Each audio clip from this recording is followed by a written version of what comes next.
मुंबईत युवक काँग्रेसचं आंदोलन, विविध मागण्यांसाठी युवक काँग्रेस आक्रमक, पोलिसांकडून आंदोलकांची धरपकड। नागपूरमध्ये विश्व हिंदू परिषदेच्या आंदोलनानंतर मुस्लिम संघटनांचं देखील आंदोलन, तर फहीम शमीम खानवर बेकायदेशीरपणे जमाव गोळा केल्याचा आरोप, गणेशपेठ पोलिसांमध्ये गुन्हा दाखल। नागपूर हिंसाचाराच्या दरम्यान दंगेखोरांकडून महिला पोलिसाचा विनयभंगासह अश्लील शेरेबाजी करणाऱ्या टोळक्यावर गुन्हा दाखल, आरोपींवर कठोर कारवाईची सर्व पक्षीयांची मागणी। अधिवेशन संपत आलं तरी विरोधी पक्ष नेत्याबाबत निर्णय होईना, भास्कर जाधवांच्या नावासाठी अध्यक्षांच्या अनुमतीची प्रतीक्षा। कोल्हापूर जिल्हा सत्र न्यायालयानं प्रशांत कोरटकरचा जामीन अर्ज फेटाळला। आता नागपूर आणि कोल्हापूर पोलिसांपुढे प्रशांत कोरटकरला शोधण्याचं आणि अटक करण्याचं मोठा भाग।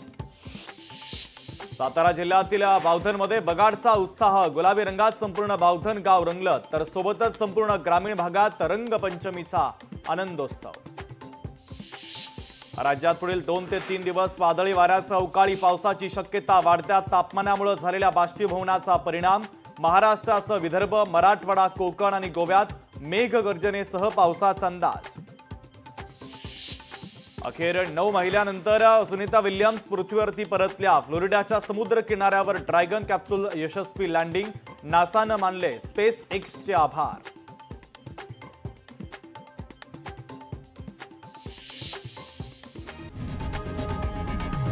लोकशाही मराठी ऐका, पहा, जागरूक रहा।